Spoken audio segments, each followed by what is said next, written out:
नमस्कार दोस्तों। आज मैं आपको उस महान व्यक्तित्व की कहानी सुनाने जा रहा हूं जिन्हें भारत का लौह पुरुष कहा जाता है, सरदार वल्लभ भाई पटेल।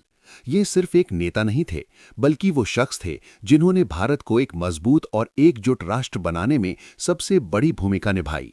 शुरुआती जीवन। सरदार वल्लभ भाई पटेल का जन्म 31 अक्टूबर 1875 को गुजरात के नडियाद नामक स्थान पर हुआ था। उनके पिता झावर भाई पटेल एक किसान थे और मां लाडबाई एक धार्मिक और साहसी महिला थीं। बचपन से ही वल्लभ भाई में आत्मविश्वास और दृढ़ निश्चय साफ दिखाई देता था। उनका जीवन आसान नहीं था।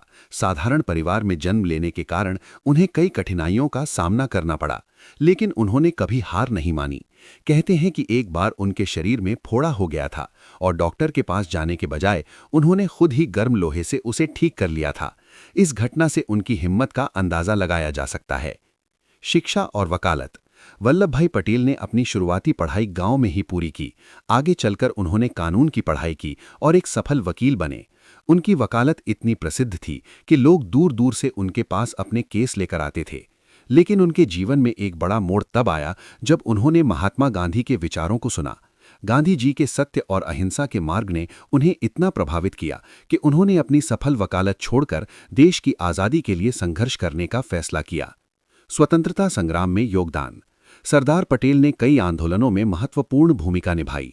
1918 में खेड़ा सत्याग्रह और 1928 में बारदोली सत्याग्रह में उन्होंने किसानों का नेतृत्व किया। बारदोली सत्याग्रह की सफलता के बाद ही उन्हें सरदार की उपाधि मिली। उन्होंने अंग्रेजों के खिलाफ डटकर मुकाबला किया और हमेशा देश के लोगों के हक के लिए लड़ते रहे। उनका नेतृत्व इतना मजबूत था कि लोग उन पर आंख बंद करके भरोसा करते थे। भारत के एकीकरण का महान कार्य। भारत की आज़ादी के बाद सबसे बड़ी चुनौती थी देश को एकजुट करना। उस समय भारत में लगभग 562 रियासतें थीं जो अलग अलग शासकों के अधीन थीं। ये काम आसान नहीं था, लेकिन सरदार पटेल ने अपनी बुद्धिमत्ता और दृढ़ इच्छा शक्ति से इसे संभव बना दिया। उन्होंने इन सभी रियासतों को भारत में मिलाने का कार्य किया। हैदराबाद, जूनागढ़ और कश्मीर जैसी जटिल रियासतों को भी उन्होंने समझदारी और साहस से भारत का हिस्सा बनाया। अगर उस समय सरदार पटेल नहीं होते तो शायद आज भारत इतने राज्यों में बटा हुआ होता। लौह पुरुष क्यों कहा गया? सरदार पटेल को लौह पुरुष इसलिए कहा जाता है क्योंकि उनका इरादा लोहे की तरह मजबूत था। वो कठिन से कठिन निर्णय लेने से कभी नहीं डरते थे। जब देश को एकता की जरूरत थी तब उन्होंने बिना किसी डर के कठोर फैसले लिए और देश को एक मजबूत राष्ट्र बनाया।